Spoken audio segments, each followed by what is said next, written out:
Assalamualaikum warahmatullahi wabarakatuh. Kaifa halukum jami'an? Gimana nih kabar kalian? Semoga kalian semua dalam keadaan sehat walafiat ya. Amin ya rabbal alamin. Nah, pada kali ini Ana, Ami Farida akan membahas tentang mubtada dan khabar pada buku kelas 7 Madrasah Sanawiyah bab yang pertama pada bagian at-tarkib. Sebelum itu Ana mau tanya dulu nih. Ada yang tahu nggak apa itu mubtada dan khabar? Biasanya sih kalau dalam bahasa Indonesia kita kenalnya sebagai subjek dan juga predikat. Untuk lebih jelasnya, yuk kita simak. Jadi, mubtada adalah kata benda atau isim yang berada di awal kalimat dan dia berkedudukan sebagai subjek. Adapun khabar, dia adalah kata yang berada setelah mubtada dan dia berkedudukan sebagai predikat. Jadi, istilahnya dalam bahasa Arab kita menyebutnya sebagai mubtada. Kalau dalam bahasa Indonesia kita menyebutnya sebagai subjek. Sama dengan khabar. Kalau dalam bahasa Arab kita taunya itu kata setelah mubtada itu namanya khabar. Nah, kalau dalam bahasa Indonesia kita taunya kata setelah subjek itu adalah predikat. Di sini ada catatan agar menjadi patokan kita untuk mengetahui apakah suatu kalimat itu dia mengandung mubtada dan khabar ataukah bukan dari keduanya. Nah, jadi mubtada dan khabar itu mereka harus saling menyesuaikan satu sama lain. Yang pertama, jika mubtada dia berbentuk mudzakkar atau laki-laki, maka khabarnya pun juga harus mudzakkar atau laki-laki. Dan yang kedua, jika mubtada berbentuk muannats atau perempuan, biasanya tandanya ta marbutah, maka khabarnya pun juga harus muannats. Nah, sekarang kita masuk ke contoh. Yang pertama ada huwa Faruk, dia laki-laki Faruk. Kata huwa adalah dhamir untuk dia laki-laki dan sudah jelas bentuknya adalah mudzakkar. Kemudian ada kata Faruk. Sudah jelas kalau dia adalah bentuk mudzakkar karena Faruk itu adalah nama untuk laki-laki.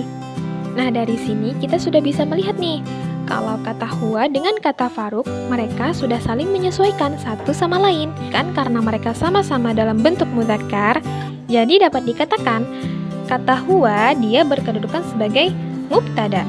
Kemudian Faruk berkedudukan sebagai khabar. Karena khabar tadi dari definisinya kita tahu kalau khabar itu adalah kata yang berada setelah mubtada. Nah, jadi huwa Faruk di sini sudah jelas ya kalau mereka ini adalah mubtada dan khabar. Kemudian kita masuk kepada contoh yang kedua. Di sini ada kata hiya dan kata Fatimah. Nah, sama seperti contoh yang pertama tadi. Hiya kita tahu di sini dia adalah dhamir untuk dia perempuan dan sudah jelas ya kalau bentuknya adalah muannats. Kemudian ada kata Fatimah. Nah, di sini sudah jelas nih karena ada ta marbutahnya dan kita tahu kalau Fatimah itu adalah nama untuk perempuan. Jadi mereka sudah saling menyesuaikan juga, sama-sama muannats. Kemudian kita tahu lagi nih kalau karena sudah saling menyesuaikan berarti kata hiya di sini berkedudukan sebagai mubtada. Dan kata Fatimah adalah kata sudah mubtada, maka Fatimah berkedudukan sebagai khabar. Sampai sini sudah bisa dipahami ya, apa itu mubtada, apa itu khabar, dan bagaimana cara kita menentukan mubtada dan khabar dalam suatu kalimat. Di sini Ana punya beberapa contoh lagi, jadi kita akan menganalisis apakah mereka sudah termasuk dan bisa dikatakan sebagai mubtada dan khabar ataukah belum. Langsung saja, yang pertama ada huwa safirah. Pertanyaannya, apakah kalimat ini sudah bisa kita katakan sebagai mubtada dan juga khabar? Jawabannya belum ya. Kenapa? Karena mereka di sini belum saling menyesuaikan. Nah, kata huwa adalah mudzakkar karena dia adalah dhamir untuk dia laki-laki. Sedangkan safirah adalah nama untuk perempuan dan sudah jelas bentuknya muannats. Jadi huwa adalah mudzakkar sedangkan safirah adalah muannats. Karena bentuknya berbeda, maka mereka belum saling menyesuaikan satu sama lain. Yang benarnya gimana? Nah, yang benarnya adalah hiya safirah.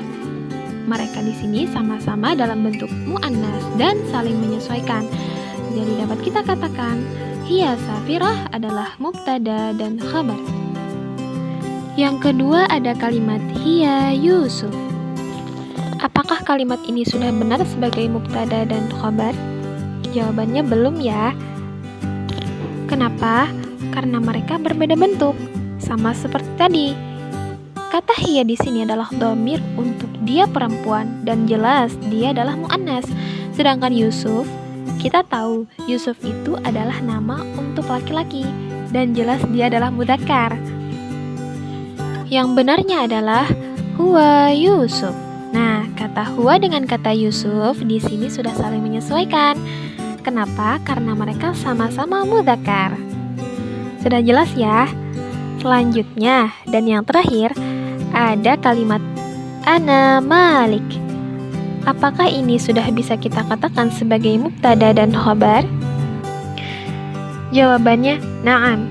Ya, sudah bisa kita katakan sebagai mubtada dan juga khabar. Kenapa? Karena ana di sini adalah dhamir untuk saya. Dan ana di sini dia opsional.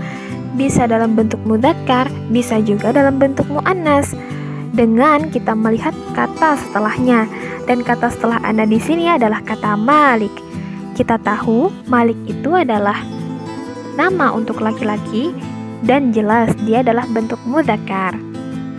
Jadi, ana Malik sudah dapat kita katakan sebagai mubtada dan juga khabar karena mereka sudah saling bersesuaian satu sama lain dengan ana berkedudukan sebagai mubtada dan Malik berkedudukan sebagai khabar. Untuk contoh-contoh yang lain bisa kalian lihat di dalam buku ya. Hasanan, sampai di sini dulu pembahasan kita tentang mubtada dan khabar. Semoga pembahasan kali ini bermanfaat dan terima kasih sudah menonton. Ilal liqa, sampai jumpa di lain waktu.